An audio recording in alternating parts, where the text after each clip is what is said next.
မင်္ဂလာပါဒီဗီဒီယိုလေးဟာဆိုရင်ဘလို့လူတွေကြည့်ရမလဲဆိုရင်အလုပ်တွေလူမှုရေးတွေအချစ်ရေးတွေအားလုံးကတုံဆိုင်နေတယ်ဆိုတဲ့ပုံစံမျိုးလေးရှစ်ဆက်မတိုးဘူးဆိုတဲ့ပုံစံမျိုးလေးတွေရှိတဲ့လူတွေအစားဆုံးကြည့်သွားပြီပါနော်ဒီကက်ကလေးဟာဆိုရင်အတိတ်မှာဆိုရင်တင်တို့ဟာပြီးခဲ့တဲ့ကာလတွေမှာဆိုရင်သူတပားအတွက်ဖြစ်စေအခြေအနေတစ်ခုကြောင့်ဖြစ်စေကိုယ်ဆန္ဒတွေကိုစတေးပြီးတော့မှအမြဲတမ်းသီးခံအနစ်နာခံပြီးတော့မှပေးဆက်ခဲ့ရပြီးတော့မှမွန်းကျက်တဲ့စိတ်မွန်းကျက်မှုတွေရှိခဲ့တယ်ဆိုတဲ့ဟာလေးကိုဒီကက်ကလေးကပြနေပါတယ်နော်အခုလက်ရှိမှာဆိုရင်လေတင်တို့တွေကလေအစီအစဉ်တွေအလုပ်တွေဟာ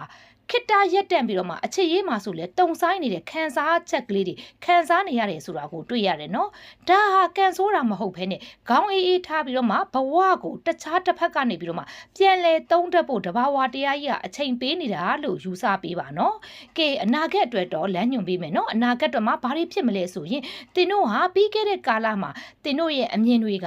လုံးဝကိုရက်တက်နေတယ်ပေါ့နော်အခုအနာဂတ်မှာဆိုရင်တင်တို့ရဲ့အမြင်တွေလုံးဝပြောင်းလဲသွားပါလိမ့်မယ်နော်တင်းရုံးကန်စရာမလိုဘဲနဲ့ပေါ့နော်အချိန်တန်တဲ့အခါမှာဆိုရင်ပြဿနာတွေသူ့အလိုလိုပြေလည်သွားပြီးတော့မှပုံမမှန်ကန်တောက်ပတဲ့လမ်းကြောင်းအသစ်ပေါ်ကိုရောက်လာပါတော့မယ်လို့ပြောပြရစီရှင်နောက်ဆုံးအနေနဲ့လေတတိပေးအကြံပေးချင်တာကတော့လေအတင်းအားဓမ္မတွန်းအားမပေးပါနဲ့နော်လက်ရှိငြိမ်နေတဲ့အခြေအနေကိုစိတ်တူပြီးတော့မှအတင်းကြီးလှုပ်ရှားဖို့မကြိုးစားပါနဲ့နော်အချိန်မတန်သေးပဲနဲ့လှုပ်ရှားတယ်ကြိုးစားတယ်ဆိုရင်တင်မဲပို့ပြီးပင်မယုံမဲရှိပါလိမ့်မယ်နော်ငါကအမြဲတမ်းပဲနစ်နာခံနေရတယ်ငါအမြဲတမ်းပဲတုံဆိုင်နေရဆိုပြီးတော့မှ